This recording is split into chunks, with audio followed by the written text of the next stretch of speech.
Muy bien, continuamos en su programa Sin Amarre. Hemos y estamos convencidos, mi querido Alcide, y también a nuestro panelista Byron López Castillo, de que somos la voz, el oído y los ojos de la información y de la comunicación. ¿Y a qué se debe ese criterio? Ese criterio se debe al alto nivel de sintonía y rating que nosotros, este programa tiene. Y con mucho orgullo lo decimos y revisábamos los ratings.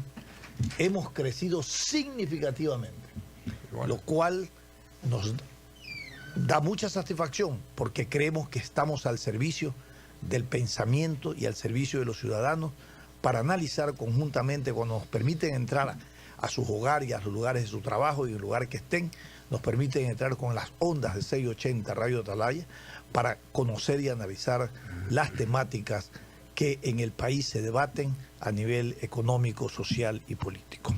Doctor, buenos días. El día de hoy vamos a analizar un tema que tiene que ver fundamentalmente con una institución que durante una década estuvo tomada, poseída y respondía a juegos de intereses del poder, de la política, y que evidentemente había sido una especie de celda de la impunidad, porque ahí se manejaban y se negociaban todos los aspectos relacionados a las inconformidades, para ser respetuoso a las inconformidades que se daban respecto a la inversión pública y a la contratación pública cuando se hacían los exámenes especiales de esta contratación. Me refiero a la Contraloría General del Estado. Hoy el debate está en la línea de que sí, hay que prorrogar al señor Celi, que es el Contralor, el Contralor, o hay que dejarlo y que paralelo exista una reforma constitucional, ¿no?, que modifique la estructura institucional de la Contraloría General del Estado. Doctor, buenos días y bienvenido. Muy buenos días, distinguidos amigos. Este es un tema que merece profundas reflexiones. Yo entiendo, mi modesta manera de pensar, es que en el Ecuador estamos acostumbrándonos a tomar medidas y hacer cambios muy a la carrera, sin un análisis profundo, sereno y serio de lo que esos cambios significan. No digo que lo que se está pensando ahora puede ser una cosa muy novelera, pero hay que analizar lo siguiente. Ojalá recuerde el país, y así lo espero, que fue en la presidencia del doctor Isidro Ayora, un lojano ilustre, médico destacado, graduado en esa época en Alemania, que ejercía su profesión correcta y científicamente. Fue elegido luego de la Revolución Juliana, llamada así, la del día 9 de julio de 1925. Esta Revolución Juliana se caracterizó por ser un golpe militar. Lo conocemos quienes sabemos de historia del Ecuador. Y le integraron militares jóvenes que en ese momento tenían conceptos muy claros de los cambios que demandaba el país. Hacer un recuento histórico de este hecho no es el motivo de esta conversación, pero sí significar que el 9 de julio de 1925 es una etapa, una fecha interesante en la vida nacional. Como consecuencia de este golpe al que me refiero, presidido y encabezado por militares jóvenes de ese entonces, se designaron algunos presidentes interinos y finalmente se designó al doctor Isidro Ayora, que lo sacaron, llamémoslo así, de su clínica para llevarlo a la presidencia de la República. Y él se hace cargo en 1926. 1926. Es decir, a los pocos meses del golpe de Estado del 9 de julio del 25. El doctor Ayora llega con una mentalidad de revolucionario. Ese sí, esa es mi opinión. Porque bajo su conducción del país se hicieron reformas trascendentales y de transformación en el campo crediticio, monetario, bancario, de fiscalización y de control. Muy bien. ¿Qué resulta? Que él hizo venir al Ecuador a la llamada misión Kemmerer. Es una misión alemana, ¿no? presidida por un genio de ese momento, al que le decían Mr. Dinero, porque el hombre pensaba en función de lo que debe ser el dinero, no para robarse, sino el dinero para utilizárselo en beneficio de la sociedad. Bueno. Llega acá la misión Kemmerer, conversan con el gobierno de Ayora, y como resultado de estas conversaciones, se crean en el país las siguientes instituciones que todavía subsisten: la Superintendencia de Bancos, el Banco Central, la Contraloría General del Estado y el sistema de la Caja de Pensiones. Son cambios trascendentales que hasta ahora viven, claro, ¿verdad? Con un criterio de transformar al Ecuador. Eso es revolución. Revolución no solamente es el nombre y ponerle ciudadano o no ciudadano, eso es ridiculeces. La revolución es un paso adelante y una no hacia transformación. atrás. Así es. Eso es revolución. Y eso es lo que hizo ahora. Quien se retiró del poder y se fue a su clínica sin protección militar, sin guardias de choque, para continuar su vida de médico al servicio de la humanidad en Quito. Una trayectoria brillante del doctor Isidro Ayora. Aquí en el Ecuador sí le ha rendido mucho homenaje, pero creo yo que todavía falta mucho por hacer por su memoria. Es otro tema.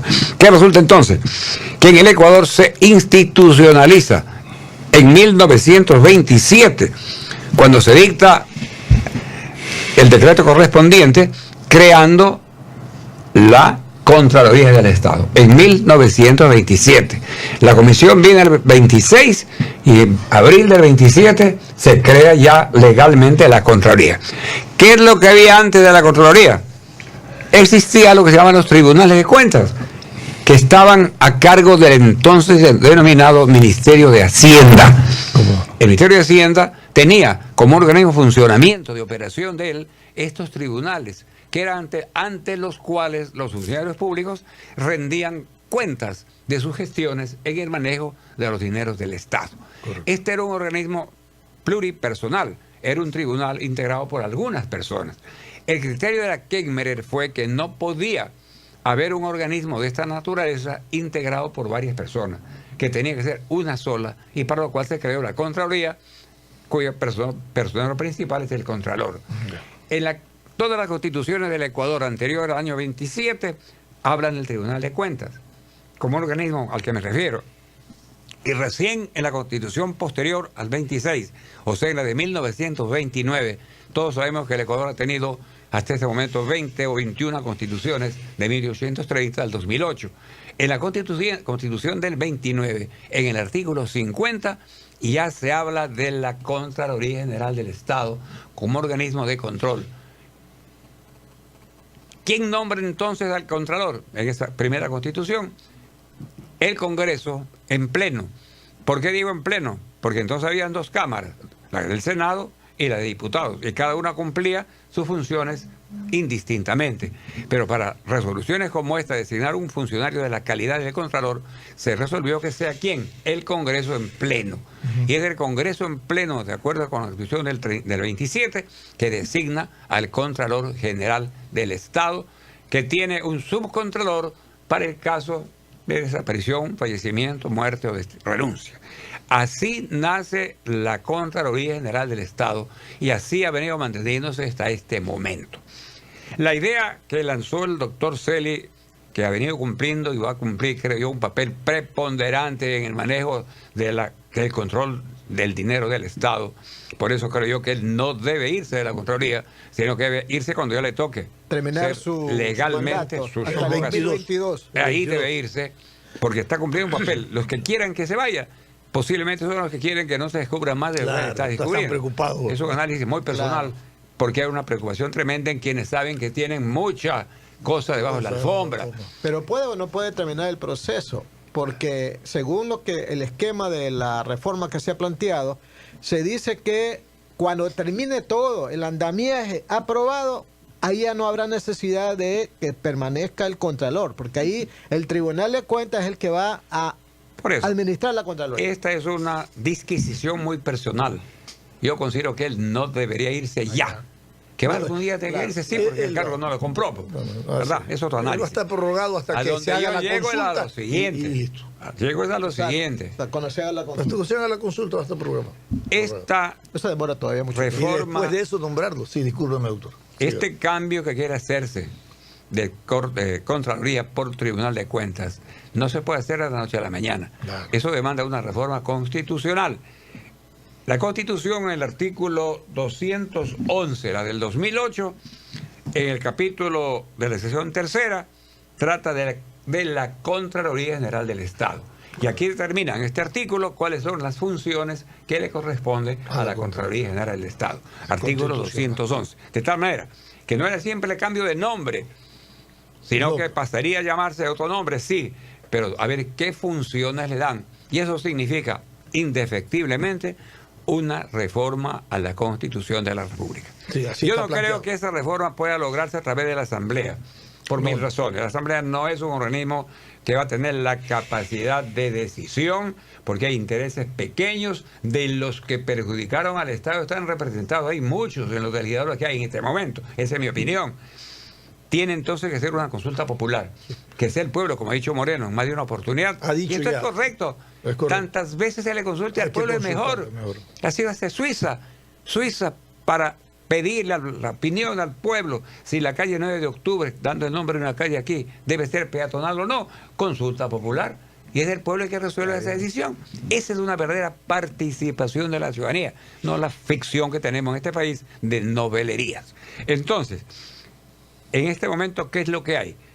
Un proyecto de cambio de la Contraloría por un Tribunal de Cuentas. Procedimiento, si acaso se llega ya, una reforma constitucional. ¿Quién la debe hacer? No la Asamblea, en mi opinión modesta, por razones obvias que acabo de anotar, sino acudiendo a una consulta al pueblo, para que él diga si quiere o no. Pero al pueblo no debe consultarle solamente, oiga, ¿quiere que se llame Tribunal de Cuentas de Contraloría? No. Desde ahora lo planteo. Al También pueblo hay sus que funciones. consultarle y decirle, se va a crear esto para lo siguiente. Las funciones. Claro, Para lo decirle siguiente, para van a qué, tener pues, ¿no? funciones tales y cuales.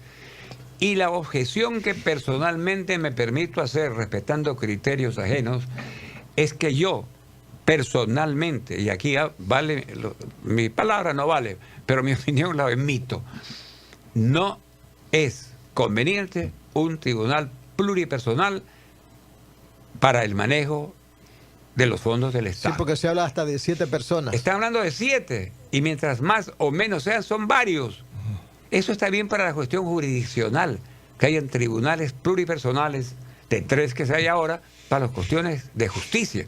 Pero para un asunto como el del el control de los dineros del Estado y establecer responsabilidades en caso que hubiera malos manejos, no debe estar en manos de tanta gente, sino de una sola persona. Y sigamos con la operatividad. ¿Qué más debe hacerse, doctor? Establecer que cuidado se le quitan las funciones que tiene ahora y tiene que No, darse deben y aumentarse. tiene que darse las que le quitaron. Claro, deben El aumentarse presidente las que Correa, le ¿qué quitaron. fue lo que hizo? Le quitó. Entre Claro, el las informe tantas previo de cosas la bárbaras que Contraloría para cometió. hacer una hora, ¿no? El informe previo. por ejemplo. Correa, ¿qué dijo? Que no era necesario informe previo ni de Contraloría ni de Procuraduría para la firma de contratos con empresas internacionales. Ahora, veamos el escenario para su realización. Se reunió el presidente Trujillo del Consejo de Participación Ciudadana con el presidente Lenín Moreno. Y coincidieron en la necesidad de que esto debe hacerse a través de una consulta popular. Así es, hombre. Primero. ¿Es una reforma Segundo, o una enmienda antes que tú sigas? Es una reforma a la Constitución. Ya una reforma, reforma. claro. Segundo, no, inmediatamente van a crear una comisión que estudie la viabilidad, o sea, las vías para llevar a la práctica esta iniciativa, esta propuesta. Sí, pero de referéndum, Ya de de consulta, de claro. enmienda. No, eso lo así van a es. decidir. Lo van a decidir. Y otra Esa cosa antes que se comisión. vaya a leer, Sí, sí. perdón, Stalin, esto tiene que pasar por la opinión de la Corte Ya. Constitucional. Para eso me iba a que sí. referir. Para De esa tal época, manera Y que para no- que pueda llegarse a esta decisión, cualquiera que sea, tiene que opinar la Corte Constitucional, que todavía no está en funciones. Exacto, y no nos olvidemos Entonces, de algo más. ellos están Tiene que crearse una nueva ley Claro, de eso le iba a la decir. Contraloría. Perfecto. Escuche. Usted se me adelantó en el pensamiento. Ellos- No es decir, Constitución, se reforma el artículo 211 para que sea el 211 que diga TAC, Tribunal de Cuentas. No. Tiene que dictarse una ley de Contraloría, o el Tribunal de Cuentas ahora, que establezca las funciones, los mecanismos, tiene que etcétera, adecuarse la ley a porque si no se dicta esa espíritu ley, constitucional. no surte efecto la disposición constitucional. claro. Y ahí también no se va a hacer en 8 días. Entonces viene una etapa de transición que tienen que ver la que iban a estudiar. Mientras se hace la consulta, mientras se dicta la ley y todo lo demás, tiene que seguir operando la actual la Contraloría, para que no quede en el aire lo que se está haciendo en este momento. Eso es un análisis que hago en este momento. A mí me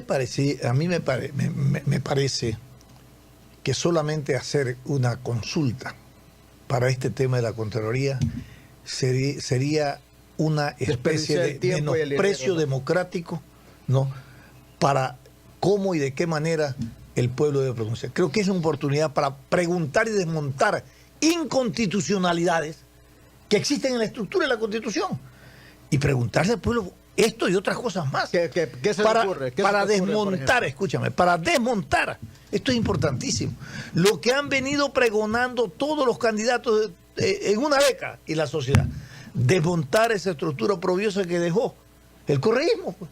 Esta es una gran oportunidad. La anterior fue incompleta. No, la anterior. Déjeme decirte, historia.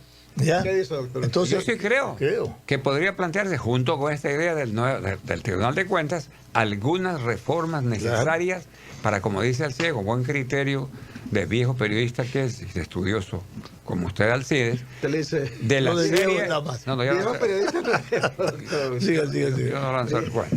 Siga. No me lo acuerdo. Seriamente hablando, que podría aprovecharse para que usted haga algo. ¿Qué se le ocurre? A ver, porque no solamente. A ver, por ejemplo, a mí se me ocurre. ¿Qué se le ocurre? A mí se me ocurre, por ejemplo. ¿Qué se le ocurre? Una de las crisis que hoy vivimos, respecto a las garantías de los derechos en salud pública y seguridad social. Ese problema de la seguridad social. O sea, consultarle al pueblo si necesita que el Estado sea el tutelador de la gestión y la administración del IES, cuando el IES tiene una cosa, pero por favor consultar. ¿Qué otro más, doctor? Por decir algo, ¿no? La estructura de la Asamblea Nacional. La estructura para mí debe ser en 2 cámaras. Claro. Diputados y senadores. Puede ser. Porque eso le da más seriedad, más responsabilidad. Son los pesos y contrapesos de la democracia. Que habían problemas, siempre hemos tenido y siempre seguiremos teniendo, porque no hay la divina magia ni el bálsamo sanador de todo.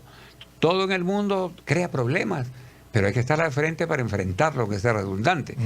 Mejor funciona un país democráticamente considerado como tal con una bicameralidad que con una unicameralidad. Claro. Luego, que no sean tantos los señores legisladores, porque tiene que haber 137 legisladores, cada uno con 4 asesores, y cada asesor con 4 vehículos y con 4 teléfonos celulares, etcétera, pagados por el Estado. Yo propongo otro. Claro, mucho. El voto obligatorio, debe ser o no obligatorio el voto. Un análisis. Debe ser voluntario o obligatorio. Eso demanda un análisis más profundo. Si aquí le decimos algo del voto no es obligatorio, nadie vota. ¿Sabes cuánto tenemos de ausentismo Votarán los candidatos. las elecciones? Es un porcentaje altísimo. Sí, es una consulta, un tema interesante. Pero países como Estados Unidos, está preparado todavía. En otras partes del mundo, el voto no es obligatorio. Colombia y Venezuela no es obligatorio. Por eso, pero en el Ecuador Chile tampoco. Sería un experimento muy fuerte, muy grave. Habría un alto, si ahora mismo hay un porcentaje elevado de gente que no vota, y aquí van a votar los muertos antes que los vivos. Si se dice que no, nadie vota. Si la gente va a votar a veces porque necesita el certificado que le dan en la mesa electoral. Es un tema a discutirse, que no es motivo de la conversación. Pero sí creo yo que se debería aprovechar, como dice Alcides, para proponerle al país, al pueblo, algunas reformas más a la Constitución que le hagan más viable, más democrático y más ágil en su administración. Pero lo de fondo, y aquí quiero ser contundente en mi expresión, el problema no está en que sea Tribunal de Cuentas de 6, 7 u 8 personas o en el Contralor uno solo. El problema no está en el número ni en el hombre o mujer. Está en la ética de todos los funcionarios. ¿De qué vale que nombremos a 7 si todos van a ser partícipes de grandes manejos dolosos de quienes ellos podrían estar representando? Entonces tiene que pensarse bien que esa elección debe ser tomando en cuenta una serie de aspectos en el caso que se vaya a hacer a Tribunal de Cuentas, para que no caigamos en una trampa de 7 tipos, todos vinculados por una u por otra razón con los que manejan mal los dineros del Correcto. Estado. ¿Por qué hice esta reflexión, doctor? Terminó su reflexión. Si no, terminó, doctor. Terminó su reflexión. Sí, como usted está ¿Por qué hice esta reflexión?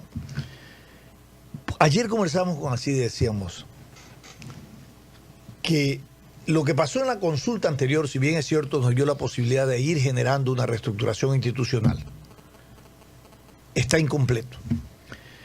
Porque las autoridades que se han nombrado van a administrar justicia o los superintendentes y todo, su responsabilidad con la misma estructura que han heredado del correísmo. Por eso yo decía que esta consulta, si se da, es una gran oportunidad para que con el pronunciamiento de un pueblo se hagan las reformas institucionales estructurales profundas, para que los que van nuevamente a administrar ahora sí tengan bien delimitada la cancha y que vayan en la línea de la protección de los derechos, las garantías de las institucionalidades y de la democracia, fundamentalmente. Por ejemplo, decíamos nosotros, ¿cómo es posible que la Fiscalía,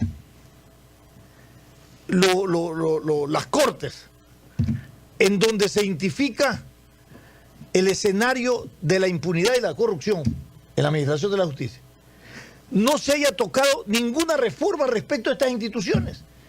Y al que se lo nombra, en el caso del fiscal, va a administrar justicia y va a tomar la vindicta pública con la misma estructura institucional y constitucional y jurídica que heredamos del correato y que demandábamos que se descorreice el país o que se reinstitucionalice el país.